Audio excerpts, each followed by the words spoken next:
Ride the Vibes, a refreshing, fun, and informative experience. Join Steve Winnie on VoiceTube Studios. Well, hey everybody, welcome back to Ride the Vibes. This is your host Steve. And this is Winnie. Today we're going to be talking about life and death. Life and death in the West and in the East. Yeah, we're going to be covering stuff like birth cost, having birth, life after birth, our thoughts on our generation and us having birth or having children. And what are we going to be talking about with death? We're going to talk about the traditions and how we do funerals in Taiwan and also in the West. All right, so there's quite a bit we got to talk about here. So let's begin with giving birth. How much does it cost in the U.S.? All right, so I had to pull up statistics because that's not the kind of information I have off the top of my head, typically speaking. And it cost almost $15,000 on average in the U.S. Really expensive. Yeah, that's a little bit too expensive. When you first told me how much it costs, I'm like, if I'm an American, I'm probably not going to give birth.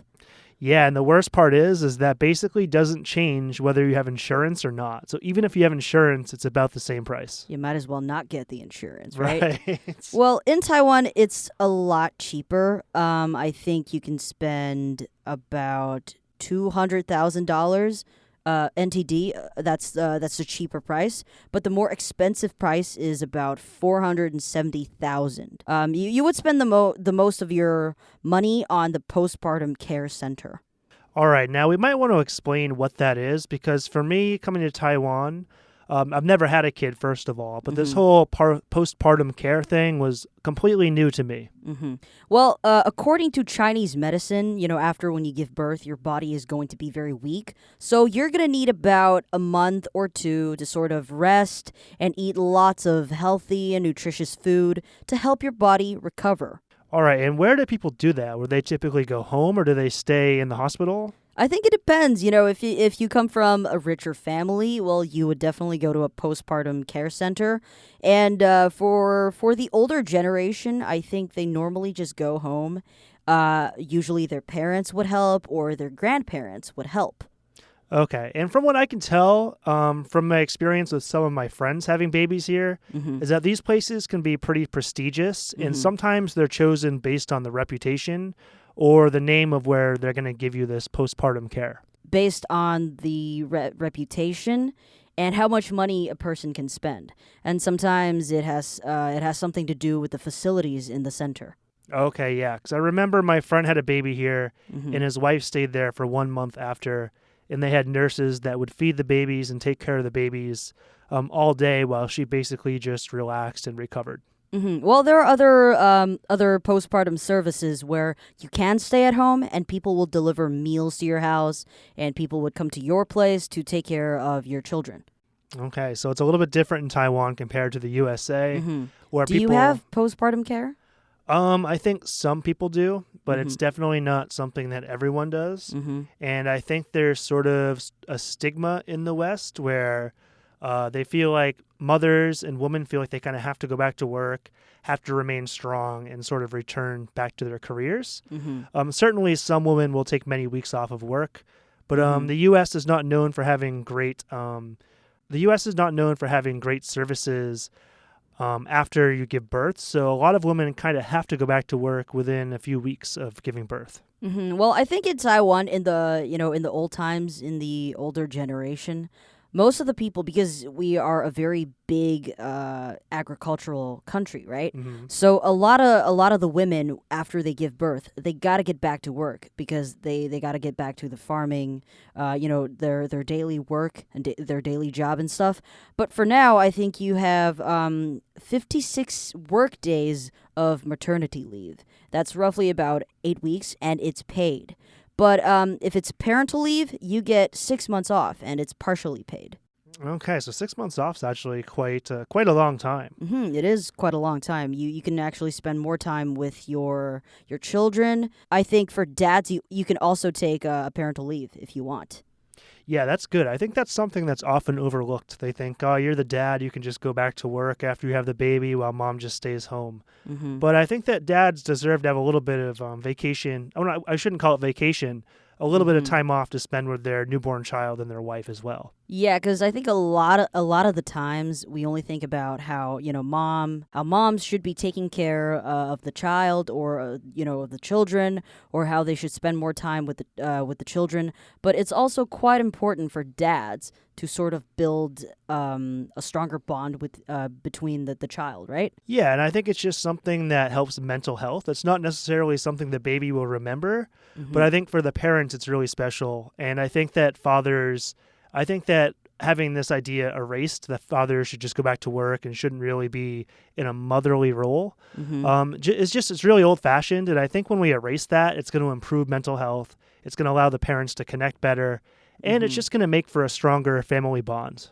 Okay. Now that we've finished talking about how much it costs and how many days you can take off, let's talk about celebration, the happy part. So in the U.S., I know you have baby showers, right? We do, yeah, definitely. Have you ever attended one? I have not. I'm about 30 years old, and most of my friends have not yet had children. Like I said, one of my friends in Taiwan did, but I don't think they did a traditional Western baby shower. And I haven't lived in the USA since I was 25, so I've never actually been to a legitimate baby shower. Yeah, my knowledge for baby showers is just basically based on Hollywood movies. Yeah. So, we don't really have baby showers, but we do have this ceremony called draw lots ceremony. So what do? Basically, people get together and we would put props in front of the baby. So maybe you would have a hammer, or maybe you would have a pen or an ink bottle. Or what is the thing that the doctors use to listen to the heartbeat? Stethoscope. Oh, yeah, the stethoscope. And you would have that. And the baby would crawl towards all the props in front of him or her. And if he grabs, for example, a pen, then in the future, the baby might become a writer. Oh, interesting. So it's kind of a way that you can potentially determine the strength of your child. Okay, so after the draw lot ceremony, there's also like a full month celebration. We do have a full month celebration that, the parents, they have to give out presents. Usually sticky rice with red eggs and a chicken drumstick. Who do they give those presents to? To the people who gave them red envelopes, or friends and family, or anyone who gave them presents. And if you're listening out there and you don't know what red envelopes they are, red envelopes in Chinese culture are typically used in traditions like Chinese New Year and after giving birth, and they usually have money inside of them. So, when we were talking about the costs, giving birth, you have to spend a lot of money, but you can also take some money back with the red envelope. Yeah, so that's actually really good. And I think baby showers are much like weddings. You wouldn't give a gift of money typically to the parents. You'd probably provide the parents with something for the baby, like a toy or a cradle or some clothes the baby could wear. It's more about gift giving than it is money, though I think both sides have their own strengths. Yes.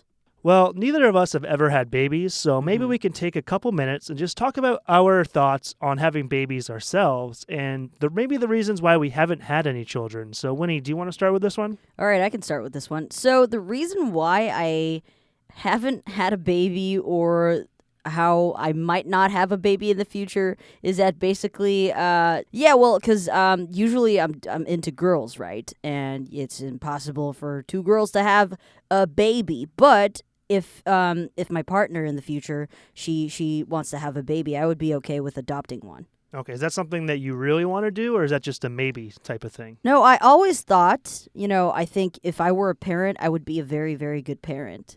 Because from my past teaching experiences, I think I'm really, really patient with children. And children usually love me, so I think I'll do a great job as a parent. But do I really, really want a kid? Well, we just talked about how much it costs having a baby. So, if I want to have a happy life and a good life, a luxurious life, I might not want to have a baby. Yeah, and actually, I think that's a very common thing to say for people in our generation is, yes, I want a baby, but I don't really have the money to do it, and I don't foresee a time in the future when I will have the money to do it. I need to find a career in a way to become stable myself first. Yeah, I think most people now, they want to focus more on their career, right? Mm-hmm. And I think people are getting married later. You know what I mean? Because for my parents' generation, maybe they would get married around 28, 26. But I think now people are getting married maybe after 30. Yeah, and I know I feel the same way. My parents were married when they were about 23. Mm-hmm. My grandparents were pretty close to that age as well. And now that I'm actually 31, I'm still not married. And I felt like I could never afford having a baby at this point. Mm-hmm. And so I've always been in the maybe category as well, where I'm like, if I can find the opportunity where I think I can take care of a child, maybe that's something I'll consider. But I feel like I have a lot of work to do with myself and my girlfriend before we could ever get to that point. Mm-hmm, that's kind of true. So if we put all of that aside, do you like children? Yeah, I do. I was a teacher for 5 years, and I can't say I like them 100% of the time. Like, they can certainly do things that will make you very frustrated. It will test your patience a lot. Mm-hmm. But yeah, they're really fun. I really love that children are like little sponges. Everything you do and say, they try to learn and copy from, and they're just eternally curious. They want to know everything. Mm-hmm. And I really love the ability to transfer magical experiences and lessons to children and have them just appreciate the world in a way that I can relate to. You know what? I already think you're going to be an awesome dad. I hope so. All right, now that we're done talking about giving birth, it's time for us to move on to the death part. Let's maybe have some introduction on the funerals on both sides. All right, so in the West, this is actually kind of a multi-step process. Mm-hmm. We start off with something called a wake, and the wake is usually done a few days before the funeral.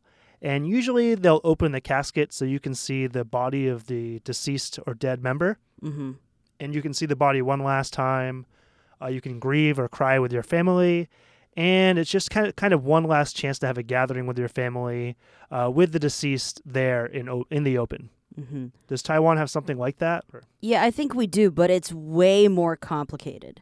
So usually... it also depends on how rich the family is. You know, if you have a bigger family or a richer family, or if you live in the countryside, I think you would spend more time before the whole funeral process starts. There is this ceremony called 守灵, guarding the spirit. So, people would take turns guarding the body. This represents that they're protecting the spirit from getting harmed. Wow. So there's actually a very, very spiritual element there that's somewhat superstitious, I guess. Mm-hmm. And I remember years ago, one of my relatives from Taoyuan, well, they're in the countryside. So I think people were doing this 守灵 type of thing. And so they actually have a casket in the back, and then on the side they kind of have like a tent or something, and they have meals in there, and people just get together. So it's kind of similar to what you were saying.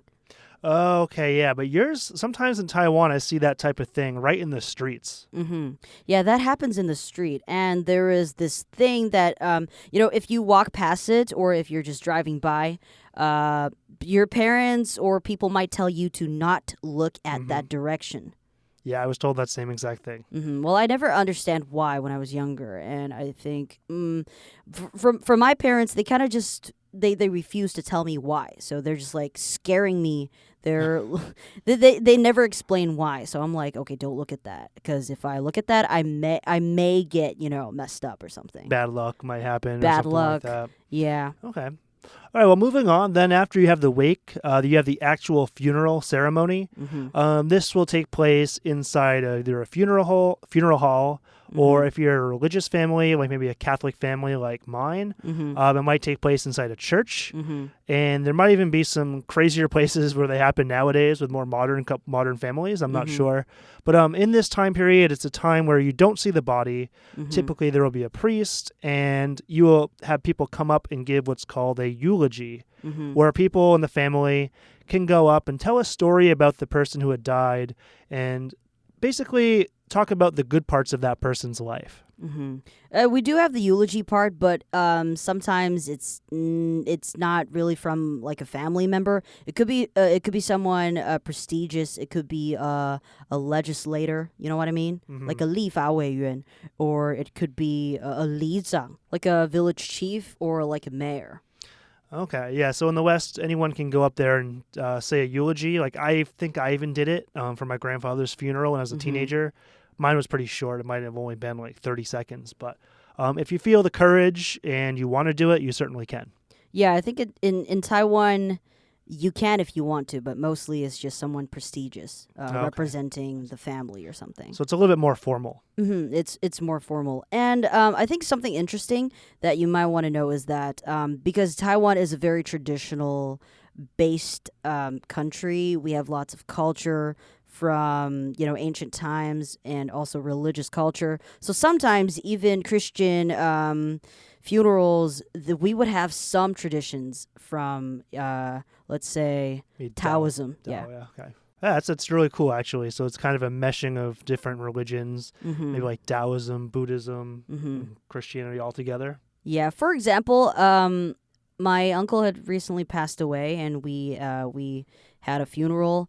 We're a Christian family, so we had a Christian funeral. But in the end, we gave him 3 big, deep bows. And that's a Taoist ritual? Yeah, I think that's a Taoist ritual.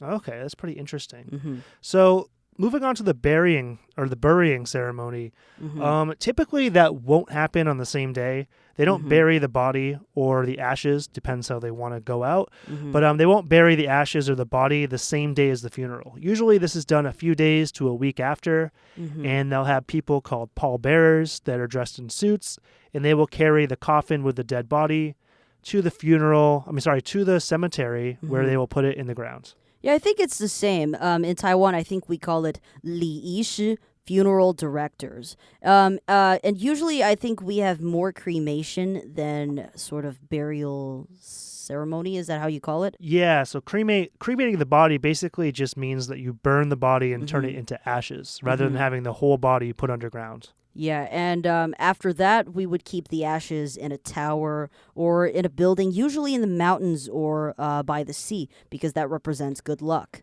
So I found this out the hard way in Taiwan. I thought it was just a part of a temple, and I walked in this temple and started going up the stairs. I made it to about the 4th floor, and this guy had told me, he's like, you can't be here. Dead body, ancestors. Oh, yeah, yeah. I was like, what? What do you mean? And then he's like, here, you can't go, ancestors. So I assumed this is where they had put the ashes, and I had accidentally walked into a place I wasn't supposed to go. Yeah, I think usually the towers, they do look like temples. But there are different towers. So, for example, the towers for Taoism or maybe Buddhism, they would look like temples. But for regular ones, they would kind of just look like, a regular building or something for Christians and something else. Okay. To be fair, that was my first 6 months in Taiwan, so I was much less familiar with, everything. But the guy did a very good job describing. I mean, he used the word ancestors. He did. He used that exact word, I remember, yeah. Yeah. I think in Taiwan, or you call it the Chinese culture, when somebody passes away, they automatically become your ancestors. Oh, anybody. They don't have to be related to you. No, it's really cool, actually. It's very kind of like a life force of the world or something. Yeah, the guy had pretty good English, I would say. He kind of just said that, but I got the message very fast, and I went right outside. Well, I guess the last thing we can talk about with the funeral process is there's sometimes a luncheon and a gathering. To be fair, when my grandfather passed, I don't remember having this. Maybe I was in school, so maybe it's possible that my father and uncles and aunts went to this, and I did not. So it's typically a time where the family will meet up and they'll have a luncheon together, and they'll just chat and maybe have one last chance to bond before kind of moving their separate ways back to their normal lives. Yeah, I think we do have the same thing, but it's only for family members, right? So maybe no friends, just family members. But I think for the guests that came to the funeral, we give out little lunch boxes with pastries or maybe a little juice box. And then we also give out towels. towels. Is there a reason for that? All right, so the reason why the families give out towels is because in the ancient times, when you go to the funerals, you would cry very, very hard.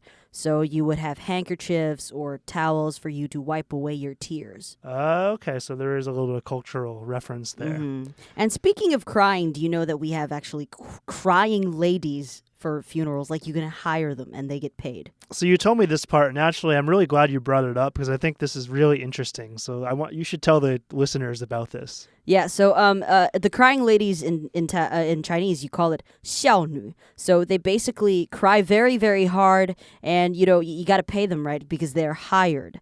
Sometimes they have to cry for a very, very long time, like hours and hours of just crying. So this is actually a job that people do. I'm thinking about trying this. How much money can I make? I have no idea, but quite a lot, I think, because crying is like, it takes up a lot of your energy and stuff. So I imagine they would get paid very well. Okay, so now back to the towel. If you receive towels, normally people would feel like it's bad luck, so they wouldn't use it. But it's fine. I mean, the towel is just basically a way for the families to show appreciation to the guests. Okay. So there's actually a little bit of differences. There's some differences that are pretty big between the Western and, I guess we'll say, Taiwanese funeral process. The last thing we'll talk about is the cost. We talked about the cost of childbirth, so it makes sense we talk about it here. And the average for North American traditional funerals costs between $7,000 and $10,000. Well, that's still quite a lot. It is. I think for Taiwan, according to the information I got on the internet, it's roughly about the same as giving birth. It's about 300,000. That's like an average.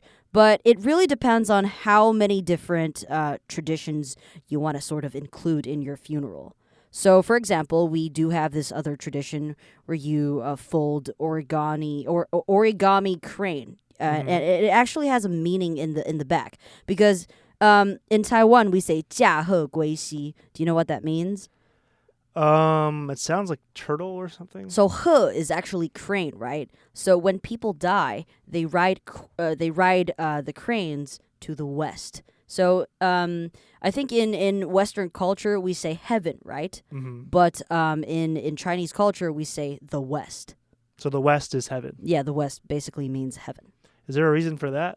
I think it's from like stories in the folklore.